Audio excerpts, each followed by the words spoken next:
డబ్బులు అంటున్నాను నేను. ఈ సొసైటీలో మధ్యాహ్న భోజనం పెడుతున్నారు. సో మీరు పెట్టబట్టే ఈరోజు పిల్లలు స్కూల్కి వస్తున్నారు. అలా పెట్టే క్రమంలో ఇలాంటి ఒకటో రెండో ఇన్సిడెంట్ మీరు చేస్తున్న ఈ ఎంటైర్ సర్వీస్కి బ్యాడ్ నేమ్ తీసుకొస్తుంది. ఎవరో చేసిన తప్పుకి ఇప్పుడు పిల్లలు, చిన్నపిల్లలు ఒళ్ళు కాళ్ళు చేతులు కాలిపోయి, చిన్న పిల్లలండి పాపం హాస్పిటల్లో బెడ్ మీద చూస్తుంటే ఎంత బాధేస్తుంది. ఆ తల్లిదండ్రుల బాధ ఇంకెంత వర్ణనాతీతం. టీవీలో చూస్తున్న మేమే, ఇక్కడ రిపోర్ట్ చేస్తున్న మేమే గుండెల బాధతో ఇబ్బంది పడుతున్నాం. అలాంటి తల్లిదండ్రులు ఎంత కుమిలిపోయి ఉంటారు. సో ఇక్కడ మేమేమంటామంటే నారా లోకేష్ విద్యాశాఖ మంత్రి కాబట్టి ఆయన్ని బ్లేమ్ చేసే ఉద్దేశమో, అధికారులను బ్లేమ్ చేసే ఉద్దేశమో కాదు. ఎక్కడో లోపం ఉంది, వ్యవస్థీకృత లోపం ఉంది. ఇప్పుడు 300 మంది పిల్లలు ఉన్నారంట స్కూల్లో. ఒకే చిన్న ప్లేస్లో వాళ్ళందరూ అక్కడే కూర్చోవాలి, అక్కడే వండటం, అక్కడే పెట్టడం. సో అలా అదే క్రమంలో ఆ పిల్లలందరికీ ఈ వండిన కోడిగుడ్డు కూర తీసుకెళ్లే క్రమంలో ఎక్కడో చేజారింది, ఏదో కాలు జారి కింద పడ్డాడని చెప్తున్నారు. మొత్తం మీద పిల్లలందరి మీద పడి ఎంత అల్లాడిపోయి ఉంటారు చూడండి. అందులో కాలిన గాయాలు, చిన్నపిల్లలు కదా, లేత చర్మం దాదాపు ఒక నెల రోజుల పాటు తగ్గదు. అది ఇన్ఫెక్షన్ అలా పెరుగుతూ పోయి ఎంత పెయిన్ఫుల్ ఉంటుందంటే అది ఆ కాలిన మచ్చ వాళ్ళకి జీవితం అంతా కూడా ఉంటుందండి. సో ఇలాంటి ఇన్సిడెంట్ జరగకుండా, పసి హృదయాల్లో ఇలాంటి ఇంకోసారి జరగకుండా యాక్షన్ తీసుకోమని నారా లోకేష్ గారికి ట్విట్టర్ రిక్వెస్ట్ చేస్తున్నాం. నేను ట్విట్టర్లో కూడా పోస్ట్ చేశాను, ఆయనకి ట్యాగ్ కూడా చేశాను. మీరు రియాక్ట్ అవ్వండి. రియాక్ట్ అయ్యి ఇప్పుడు సాంబారు పోసిన వ్యక్తిని నడి రోడ్డు మీద ఉరిదీసేమనో, కాంట్రాక్ట్ రద్దు చేయమనో మేము చెప్పట్లా. అక్కడ ఉన్నది ఏదో లోపం ఉంది. చిన్న ప్లేస్లో 300 మందిని కూర్చోబెట్టి అక్కడే వండుతున్నారు, అక్కడే పెడుతున్నారంట. కొంచెం ఆల్టర్నేటివ్ అరేంజ్మెంట్స్ ఏమైనా చేసి ఇంకోసారి ఇష్యూ జరగకుండా అధికారులను ఆదేశిస్తారనేదే మా ఆశ. వంట చేస్తుంటే ఏదన్నా చిన్నది, ఏదన్నా చిల్లి చేతి మీద పడితే చిన్న బొగ్గ అయితేనే అది విలవిల్లాడిపోతాము. అట్లాంటి ఆ పిల్లల మీద, పసిపిల్లల మీద సాంబార్ పడిందంటే ఎంత విలవిలలాడి ఉండొచ్చు, పిల్లలు ఎంత ఏడ్చి ఉండొచ్చు.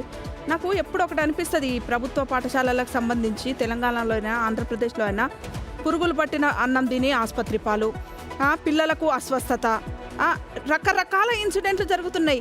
అన్నీ ఎందుకు ప్రభుత్వ పాఠశాలల్లోనే ఎందుకు జరుగుతున్నాయి? ఎందుకు బాధ్యత రాహిత్యం? ప్రైవేట్ స్కూళ్ళలో, ఇంటర్నేషనల్ స్కూళ్ళలో ఇట్లాంటి ఇన్సిడెంట్స్ జరుగుతాయా? జరగవు. ఎందుకు జరగవు? అక్కడ భయం ఉంటుంది. తల్లిదండ్రులు ప్రశ్నిస్తారు, వామ్మో మేము సమాధానం చెప్పుకోవాలి, ఒక రెస్పాన్సిబిలిటీ ఉంటుంది. అంతేగాని ప్రభుత్వ స్కూళ్ళల్లో రెస్పాన్సిబిలిటీ లేదనా మీరు ఇట్లా చేస్తారు? ఎందుకు బాధ్యత ఉండదు మీకు?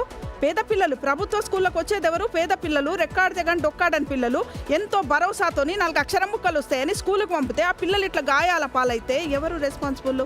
ఆ బాధ్యత ఎవరిది? ఎందుకు ఇంత ఇర్రెస్పాన్సిబిలిటీ? పిల్లలు ఉన్నప్పుడు ఎంత జాగ్రత్తగా ఉండాలి. మనం ఇళ్లలోనే, మన పిల్లలే కదా వాళ్ళు కూడా. కాబట్టి ప్రభుత్వం కూడా స్పందించాలి. పదే ఇటు తెలంగాణలో కానీ ఏపీలో కానీ రిపీట్ అయితేనే ఉన్నాయి.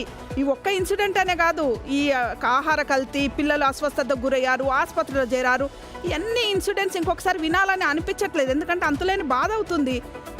ప్రభుత్వ పిల్లల విషయంలో ప్రత్యేక శ్రద్ధ చూపించండి. ఎందుకంటే వాళ్ళ మీద ఇంకా ఎక్కువ స్పెషల్ కేర్ తీసుకుంటేనే కదా మన సమాజం ఇంకా బాగుపడుతుంది. పిల్లలంటే మన భవిష్యత్తు మీద ఇంత నెగ్లిజెన్స్ అవసరమా?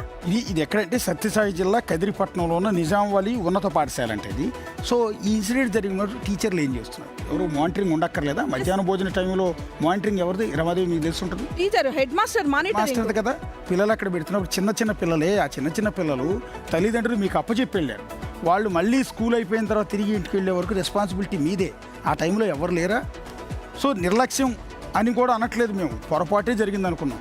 అలా జరగకుండా మీరు ఏం యాక్షన్ తీసుకుంటున్నారు? గుట్టు చప్పుడు కాకుండా ప్రైవేట్ హాస్పిటల్కి తీసుకెళ్ళి ట్రీట్మెంట్ చేస్తున్నారా? సరే, ట్రీట్మెంట్ చేయించారు, మంచి పనే, కాదంటలా మేము. కానీ వాట్ నెక్స్ట్? ఏం యాక్షన్ తీసుకున్నారు? ఎక్కడుంది లోపం? దీని గురించి ఏమైనా స్టడీ చేశారా? ఇది మనకు అందుతున్న రిపోర్ట్ ప్రకారం అయితే వేడి ఎగ్ కర్రీ అంట, కోడిగుడ్డు కూర. సో ఆ టైంలో ఉపాధ్యాయులు నిర్లక్ష్యంగా వ్యవహరించారు. ఆ తర్వాత అక్కడ స్పాట్లో లేరు అనేది మనకు వచ్చిన ఇన్ఫర్మేషన్. మొత్తం 7 పిల్లల మీద ఈ కర్రీ పడింది. 7 పిల్లలు ప్రస్తుతం ప్రభుత్వ పాఠశాలలకు సంబంధించి ఒక గైడ్ లైన్స్ కూడా ఉంది. పిల్లలకు పెట్టే ఆహారమే టీచర్స్ కూడా తినాలి. మన టీచర్లు సంబంధించి 2 రాష్ట్రాల్లో కూడా, ఇప్పుడు ఏపీ ఒకటే మనకు వెలుగులోకి వచ్చింది కాబట్టి దీని గురించి మాట్లాడుతున్నాము. 2 రాష్ట్రాల్లో కూడా విద్యాశాఖను మేము చాలా ఎక్కువగా నిధులు కేటాయిస్తున్నాము, విద్యార్థుల భవిష్యత్తుకు సంబంధించి మేము మాట్లాడుతున్నాం అంటున్నారు. ఎక్కడెక్కడో చిన్న ఈ ఇష్యూసే తెర మీదకి వస్తున్నాయి. ఎందుకు పిల్లల్ని పంపించట్లేదు? ఎందుకు డ్రాప్ అవుట్లు పెరిగిపోతున్నాయి? ఈ నిర్లక్ష్యంతోనే తమ పిల్లలు ఎక్కడ ఇబ్బంది పడతారో, ఎక్కడ సమస్యల పాలవుతారనే ఆలోచించుకొని ముందుకెళ్లాల్సిన సిచ్యువేషన్ ఎదురవుతుంది. ఎస్, చేస్తున్నారు, ఇంకా మెరుగైన విధంగా చేస్తామంటున్నారు. కానీ ఇక్కడ ఇట్లాంటి ఘటనలు మరొకసారి జరుగుతుంది. 7 పిల్లలు అంటే మన ఇంట్లో చిన్న పిల్లలకి చిన్న గాయం అయితే అల్లాడిపోతామే. అట్లాంటిది 7 పిల్లలు వేడి కర్రీ పడిందంటే బొబ్బలు వచ్చేస్తుంటాయి.